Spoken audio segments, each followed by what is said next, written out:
Chapter 6 success comes from planning. Businessman हमेशा इस बात पर बहस करते हैं कि सक्सेस लक से मिलता है या डिजाइन से। पॉपुलर राइटर्स और लीडर्स लक पर ज्यादा फोकस करते हैं और डिजाइन प्लानिंग जैसे फैक्टर्स को ज्यादा इंपॉर्टेंस नहीं देते। इससे बहुत लोगों को लगता है कि प्लानिंग फ्यूचर के लिए तैयारी करने का कोई फायदा नहीं है। फॉर एग्जाम्पल, मैल्कम ग्लैडवेल अपनी बुक आउटलियर्स में कहते हैं कि सक्सेस लक के वजह से और अपनी मनमानी करके फायदा करने से मिलता है। वॉरेन बफेट कहते हैं कि लक की वजह से उनमें अनोखी क्वालिटीज और स्किल्स आई। जेफ बेजोस और बिल गेट्स दोनों भी सक्सेस मिलने के लिए लक की बात करते हैं। ये पॉसिबल है कि लक हमारे पर्सनल सक्सेस के लिए काम करता है, लेकिन इससे ये बात पता नहीं चलती है कि कैसे वही लोग Elon Musk, Jack Dorsey, Steve Jobs लगातार अनोखा सक्सेस हासिल करते गए और मल्टी बिलियनर बन गए। जब ट्विटर और स्क्वायर के फाउंडर डोर्सी ने 2013 में ट्वीट किया कि success is never an accident, तब बहुत लोग गुस्सा हुए और कह रहे थे कि सक्सेस के लिए प्लानिंग करने की जरूरत नहीं, बस एक व्हाइट और मेल होना ही फायदेमंद है। लेकिन जैसे दूसरे लोगों के कनेक्शंस, पैसे, एक्सपीरियंस और लक कंट्रीब्यूशन दे सकते हैं, वैसे ही पिछले कुछ सालों में हम प्लानिंग की असली जरूरत समझ नहीं पा रहे हैं। पास्ट में लोग अलग तरीके से सोचते थे। पहले लोग बिलीव करते थे कि हार्ड वर्क करने से ही आप लक बना सकते हो। रैल्फ वॉल्डो इमर्सन ने कहा है कि जो लोग बड़ा नहीं सोचते हैं वो लक और कोइंसिडेंसेस में बिलीव करते हैं। स्ट्रॉन्ग लोग एक्शन लेने पर और उसके रिजल्ट्स क्या होंगे इस बात पर बिलीव करते हैं। आज आपका फ्यूचर लक पर डिपेंड करता है या डिजाइन पर, इस बात का डिसीजन लेने के बाद ही आपके काम और उसके नतीजे पर असर होगा। Ways of thinking about the future. आप फ्यूचर के बारे में ये सोच सकते हो कि या तो वो फिक्स्ड है या फिर अनसर्टेन है, जहां कभी भी कुछ भी हो सकता है। फ्यूचर के बारे में आपका क्या बिलीफ है, इससे आपके प्रेजेंट एक्शंस डिसाइड होते हैं। अगर आपको लगता है कि फ्यूचर फिक्स्ड है तो आप उसी रास्ते पर काम करते हो। अगर आपको फ्यूचर रैंडम लगता है तो आप दिमाग से सोचकर इसकी प्लानिंग नहीं कर सकते। प्रेजेंट एज में ये बिलीफ है कि फ्यूचर के बारे में कोई नहीं जानता और कुछ भी नहीं हो सकता है। इस बिलीफ से नेगेटिव एटीट्यूड क्रिएट होता है। सबसे बड़ा नेगेटिव बिलीफ ये है कि हमें सब्सटेंस से ज्यादा प्रोसेस पर फोकस करना चाहिए। फ्यूचर के लिए गोल्स रखने के बजाय कई लोग एक फिक्स्ड प्रोसेस फॉलो करते हैं। मिडिल स्कूल से ही छोटे बच्चे एक्स्ट्रा करिकुलर पढ़ाई के अलावा दूसरे एक्टिविटीज में हिस्सा लेना शुरू करते हैं। हाई स्कूल में स्टूडेंट्स हर एक फील्ड में एक दूसरे से मुकाबला करते हैं। कॉलेज पहुंचने तक स्टूडेंट्स के पास फ्यूचर के लिए एक्टिविटीज से भरा हुआ रेज्यूमे तैयार रहता है। वो सभी चीजों के लिए तैयार है भी और नहीं भी। इसके ऑपोजिट जो स्टूडेंट अपने फ्यूचर को फिक्स्ड समझती हैं, वो सारी चीजें हासिल करने के बजाय सिर्फ स्पेसिफिक चीजों पर ही फोकस रखती है। वो इंसान खुद की एक इम्पोर्टेंट चीज फिक्स करती है और उसी चीज पर अपना पूरा टाइम और एनर्जी लगाती है। सभी चीजों में माहिर बनने के बजाय वो खुद की एक मोनोपोली बनाते हैं। अनफॉर्चुनेटली सोसाइटी एक फिक्स्ड फ्यूचर को एक्सेप्ट नहीं करती। इसीलिए कोई इंसान एक चीज में एक्सीलेंट होने के बावजूद टॉप यूनिवर्सिटी में नहीं जा सकता, एक्सेप्ट अगर वो स्पोर्ट्स में अच्छा हो। हमारे फ्यूचर एक्सपेक्टेशंस अच्छे या बुरे और उसे बनाने वाले एटीट्यूड, ऑप्टिमिस्टिक यानी पॉजिटिव या फिर पेसिमिज्म यानी नेगेटिव, हमारे पूरे लाइफ का नजरिया बताता है। जब हम इन सारी पॉसिबिलिटीज को एक साथ देखते हैं तब हमें 4 अलग अलग नजरिए मिलते हैं। पहला, डेफिनिट पेसिमिज्म। दूसरा, इनडेफिनिट पेसिमिज्म। तीसरा, डेफिनिट ऑप्टिमिज्म। चौथा, इनडेफिनिट ऑप्टिमिज्म। पहला, definite pessimism. Definite pessimism believe करता है कि फ्यूचर अच्छा नहीं होने वाला है और इसीलिए पहले ही सारी तैयारी करना जरूरी है। चाइना इस नजरिए का एग्जाम्पल है। अमेरिका जब चाइना की तेजी से हो रही ग्रोथ को ऑब्जर्व करते हैं, क्योंकि हम ऑप्टिमिस्ट हैं और इसी एटीट्यूड से सोचते हैं। लेकिन चाइना को इस बात का टेंशन है कि वो खुद के प्रॉब्लम से जल्दी बाहर नहीं आ पाएगा। चाइना बड़े डिसीजंस ले रहा है क्योंकि वो बहुत पीछे है। उसके फास्टर ग्रोथ के लिए वो डेवलप्ड देश को ही कॉपी कर रहा है, खुद कुछ नई चीज इन्वेंट नहीं कर रहा। शहर, फैक्ट्रीज और बड़ी बड़ी बिल्डिंग्स बनाने के लिए कोल यानी कोयला जला रहा है। लेकिन पॉपुलेशन और प्राइस बढ़ने की वजह से चाइना को रियलाइज हुआ कि वो डेवलप्ड देश जैसा नहीं बन सकते। चाइनीज लीडर्स पास्ट में हुए प्रॉब्लम्स जानते हैं और उन्हें पता है ये डिजास्टर रुकने वाला नहीं। वहां के लोगों का यही एटीट्यूड है। अमीर लोग अपने पैसे देश के बाहर इन्वेस्ट कर रहे हैं और गरीब लोग पैसे बचा रहे हैं। चाइनीज लोगों के लिए फ्यूचर काफी सीरियस है। दूसरा, इनडेफिनिट पेसिमिज्म। इनडेफिनिट पेसिमिज्म में अच्छा फ्यूचर एक्सपेक्ट किया जाता है, लेकिन इस फ्यूचर का क्या करना है इसकी कोई प्लानिंग नहीं रहती। इनडेफिनिट पेसिमिस्ट्स फेलियर का एक्सपेक्टेशन नहीं रखते और ऐसा कुछ प्रॉब्लम आने का इंतजार करते रहते हैं। ये अचानक से आएगा या धीरे धीरे बढ़ेगा, ये भी उन्हें पता नहीं होता। हिस्ट्री में सभी देश पेसिमिस्टिक हुए हैं और कई सारे देश आज भी पेसिमिस्टिक है। बहुत से कल्चर्स उनके अच्छे दिन खत्म होने की बात करते हैं। बहुत से देश सिर्फ पेसिमिस्टिक नहीं होते, बल्कि उन्हें फ्यूचर इनडेफिनिट लगता है, ये पेसिमिस्ट रहते हैं। यूरोप में यह नजरिया 1970s से चलता आ रहा है। आज 2014 में यही नजरिया जारी है। यूरोपियन सेंट्रल बैंक अपने देश को इंप्रूव करने के बजाय सिर्फ रिएक्ट कर रही है। यूरोपियंस खुद ही कुछ एक्शन नहीं ले रहे और बुरा फ्यूचर एक्सपेक्ट कर रहे हैं। Number 3, definite optimism. Definite optimism ये बिलीव करता है कि प्लानिंग और मेहनत की वजह से फ्यूचर बहुत अच्छा होगा। साइंटिस्ट्स, इन्वेंटर्स और बिजनेसमैन के इस नजरिए से ये दुनिया अमीर बन गई। साइंस और मेडिसिन के इन्वेंशंस की मदद से हम ज्यादा साल तक जी सकते हैं। फॉर एग्जाम्पल, ऑप्टिमिस्ट्स की वजह से ये फायदे हुए।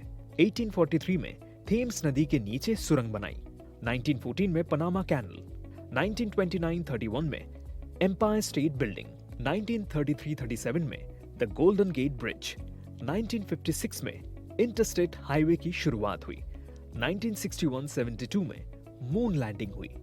17th सेंचुरी से लेकर 1960s तक वेस्टर्न वर्ल्ड का ये डेफिनिट ऑप्टिमिज्म था। इससे कई बड़े इन्वेंशंस हुए, लेकिन अनफॉर्चुनेटली आज बहुत ही कम लोगों का ये नजरिया है। Number 4, indefinite optimism. Indefinite optimism ये बिलीव करता है कि फ्यूचर बेहतर होगा, लेकिन ये किसी मेहनत की वजह से नहीं, बल्कि लक मिलने से होगा। ये नजरिया रखने वाले लोग फ्यूचर में प्रॉफिट देखते हैं, लेकिन वो प्रॉफिट कैसे आएगा इसकी कोई प्लानिंग नहीं करते। नई चीजें बनने के बजाय ये लोग पुरानी चीजों की अरेंजमेंट बदल देते हैं। फॉर एग्जाम्पल, बैंकर्स पुराने कंपनीज का स्ट्रक्चर बदलकर पैसे कमाते हैं। जो प्राइवेट कंसल्टेंट्स होते हैं वो पुराने बिजनेस से पैसे कमाते हैं। लॉयर्स पुराने प्रॉब्लम सॉल्व करके प्रॉफिट कमाते हैं। 1946 से 1964 के जनरेशन में इनडेफिनिट ऑप्टिमिस्ट डेवलप हुए, जिनके लिए प्रोसेस करना काफी इंपॉर्टेंट था। 1940s और 1960s में पैदा हुए लोगों के लिए टेक्नोलॉजी ने हर साल इंप्रूवमेंट दी, इसीलिए इस जनरेशन को लगा कि प्लानिंग के बिना इंप्रूवमेंट हो सकती है। 1970s में जब टेक्नोलॉजी की प्रोसेस रुक गई, तब भी अमीर लोग उनके स्टेटस की वजह से प्रोग्रेस करते गए और बाकी लोग पीछे रह गए। जो लोग आज भी पब्लिक को कंट्रोल करते हैं, उनका मानना है कि जिस चीज से उनके जमाने में इंप्रूवमेंट हुई, वही चीज आज भी अप्लाई हो सकती, लेकिन वो लोग इस बदलाव को ज्यादा इंपॉर्टेंस देते हैं और प्लानिंग को इतना जरूरी नहीं समझते। अर्ली 1980s में जब स्टॉक मार्केट और फाइनेंस की ग्रोथ हुई, तब से यूएस की सोच पर इनडेफिनिट ऑप्टिमिज्म का असर होते आ रहा है। Indefinite optimism at work. जो डेफिनिट ऑप्टिमिज्म 1960s तक चला, उसमें वही लोग सक्सेसफुल बने जिन्होंने कुछ नया किया था। अगर वही जमाना आज तक चलता रहा तो सोसाइटीज को ऐसे इंजीनियर्स की जरूरत होगी जो पानी के नीचे या फिर स्पेस में रहने वाले फ्यूचर शहर का डिजाइन कर सकते। तो भी वॉल स्ट्रीट में करियर हासिल करते हैं क्योंकि उन्होंने कुछ भी स्पेसिफिक सीखा नहीं रहता या फिर प्लानिंग नहीं की होती। इनडेफिनिट ऑप्टिमिस्टिक थिंकिंग का परफेक्ट एग्जाम्पल है फाइनेंस।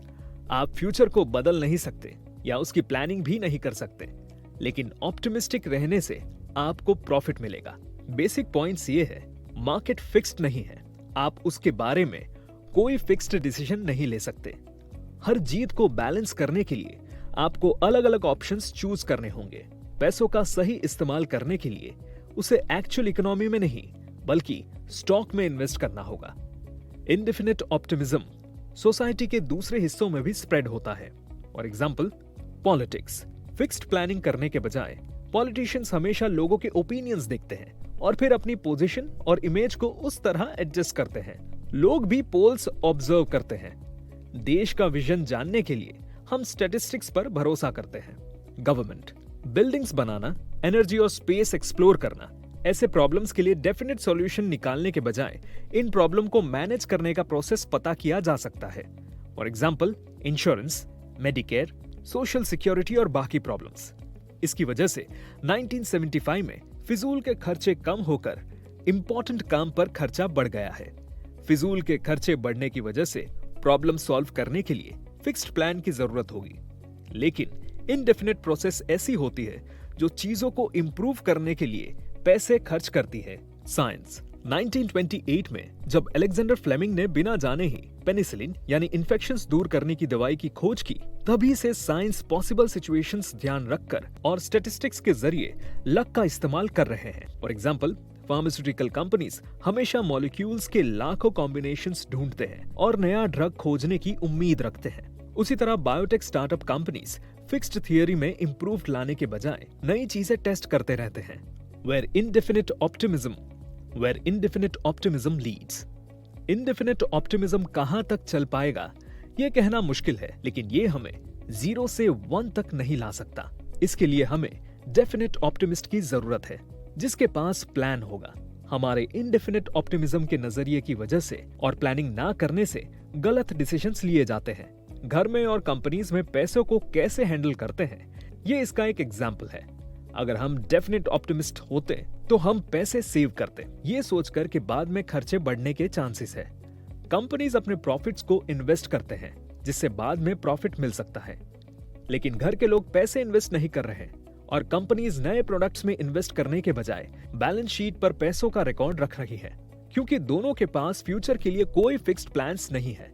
डेफिनेट प्लान्स बनाने के बजाय सिलिकॉन वैली के बिजनेसमैन हमेशा ऐसे स्टार्टअप्स शुरू करते हैं जो फ्यूचर में बदलकर ग्रो हो सकते हैं। कई कंपनीज बिलीव करती है कि प्रोडक्ट से रिलेटेड कोई गारंटी नहीं होती।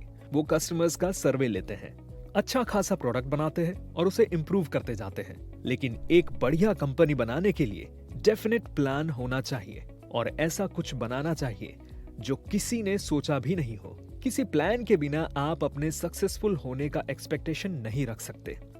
डार्विन्स एवोल्यूशन थियरी से एक्सपेक्ट करने के बजाय खुद ही इंटेलिजेंट डिजाइन बनाओ।